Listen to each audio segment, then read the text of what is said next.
Bikepacking is a really fun and accessible way to enjoy overnight adventures on your bike, whether it's an evening down in the local woods or a self-supported multi-day or even multi-month epic to a far-flung corner of the world. Of course, going out riding for longer means you need to carry more kit, such as spare clothing, extra food and sleeping equipment. It's totally possible to do this with a rucksack, but riding with a heavy, fully stuffed pack gets pretty uncomfortable, hot and sweaty, especially on a longer ride. That's why cycle tourists have always tended to use pannier bags like this, fixed to racks firmly attached onto the bike frame. They're sturdy and they can carry a huge amount of kit, but they have a number of drawbacks. The first is that you can't fit racks to all kinds of bikes, with few mountain bikes or high-end road bikes having full rack mounts. Panniers are also pretty bulky and cumbersome, so they add a lot of weight to the bike before you even fill them. They also add quite a lot of aerodynamic drag because they increase the frontal area of the bike so much,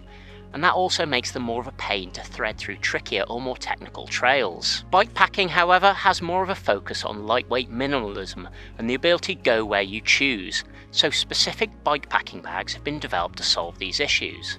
As you can see, this full setup of MERIDA bags on this Silex gravel bike is pretty sleek. It's not actually changed the frontal area of the bike that much, which means there's much less aerodynamic drag and much less to catch on when you're riding trickier trails. There are generally three main components to a normal bikepacking setup. Firstly, you have the front roll, then you often have a frame bag and also a saddle pack. But you can also add in other elements to boost your carrying capacity, such as these versatile and oversized cages or a top tube bag like this. Starting at the rear, the saddle pack attaches around your seat post and is held in place by straps that feed under the saddle rails.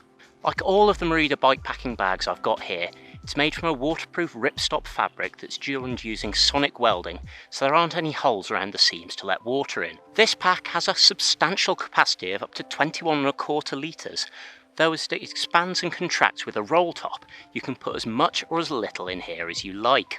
As it's mounted pretty high up, it's best not to put heavy things in here, as it can cause the pack to flap about, and the shape means it's best suited to bulky things that you can pack down. So, for me, I've got my spare clothing in here along with my stove, and the fact that this bag has a side zip is really useful to access stuff, because it means I don't have to pull everything else out to access something down here. There's also this elasticated band that's great for stuffing a waterproof onto, so it's quickly to hand. We also have these loopholes at the rear, which you can thread a rear light onto, or also use with an additional strap to boost the carrying capacity. As with all of the other MERIDA bags here, the detailing is reflective, so you're more visible and safer at night. Moving on to the middle of the bike, and I've got the larger of the two MERIDA frame bags fitted here. It's got a capacity of 5.4 litres versus the 4.6 litres of the smaller version. Which one you'll pick depends on how much space you've got in your bike's front triangle. And obviously, if you're on a full suspension bike, then it might not be possible to fit a frame bag at all. Another potential issue is that you might lose access to your water bottle cages.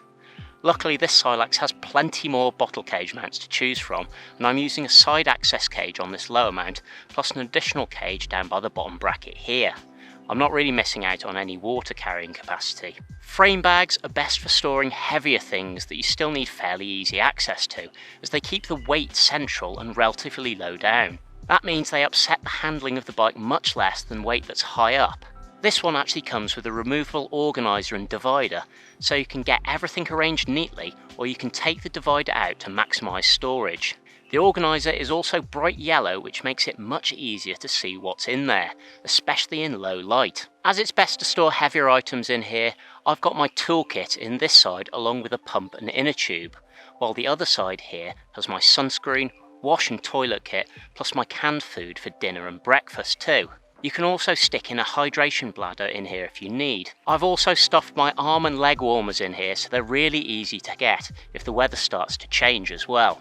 As the name suggests, the handlebar bag mounts onto your handlebars and is secured with padded straps that go around the handlebar itself, plus an extra one around your head tube. It's got a maximum capacity of 17.4 litres and it uses a double-ended roll-top design, so you can get at your kit from either end. Much like the seat pack, it's well suited to bulky kit that's not that heavy, as having a load of weight on the bars can make the handling feel a bit odd. That said, you do tend to adapt over time. In this bag, I've got my entire sleeping kit, with a sleeping bag, inflatable roll mat and bivy bag all wrapped up together, along with a warm insulated jacket and woolly hat. That means that when I stop for the night, I just need to empty out the contents of this bag, put on warm clothes and then set up my sleeping kit for the night. Once again, there's an elasticated cord on top, so you can stuff extra clothing or a map, a baguette, anything you like really. And there are also some straps on the front so you can attach lightweight tent or a tarp with poles if you need. Another bit of luggage that's really useful on a bikepacking ride, or indeed any longer distance bike ride, is this top tube bag. It attaches round your stem and your top tube down here, and it's a really useful place to keep any things you want close to hand. I've put some ride snacks in there, along with my phone, a battery charger for it, and also a small camera. Again, it's waterproof, so your kit will be safe inside even in bad weather. If you really need to maximise onboard bike storage, then these high capacity cages and the waterproof fork bags that come with them are really useful and highly versatile. If your bike has dedicated fork mounts, like this Silex does, then they fix securely to them. But if your bike doesn't, then don't worry, because they can also be attached with included ties and padding. You can either mount stuff directly to them, like I've done here with this large water bottle, or you can pop something inside the dry bag that's then securely strapped in to carry pretty much anything you want. Well, I hope this video has given you an overview of what bikepacking bags actually are, introduce some of the features of the MERIDA bag range, and give you a basic understanding of how to pack the bags themselves. I should point out that everything I've said here is only a rough guideline, and if you ask 10 hardy bikepackers their thoughts on what to pack and where you should pack it, you'd likely get 10 different answers. That's because what works for you depends on how long you're going for, the weather and the terrain, what you consider essential versus what you consider a luxury, personal preference in general, and 100 other variables. Like most things, it pays to experiment to get your setup dialed, which is obviously a great excuse to get out bikepacking anyway. If you want to know more about the bags featured here, check the link in the description below. And I also suggest you check out our cool bikepacking video featuring the Silex here. As ever, if you've enjoyed this, you can subscribe for more regular videos using the link here, and remember to click the bell icon to be notified when a new video lands. Thank you for watching, and see you next time.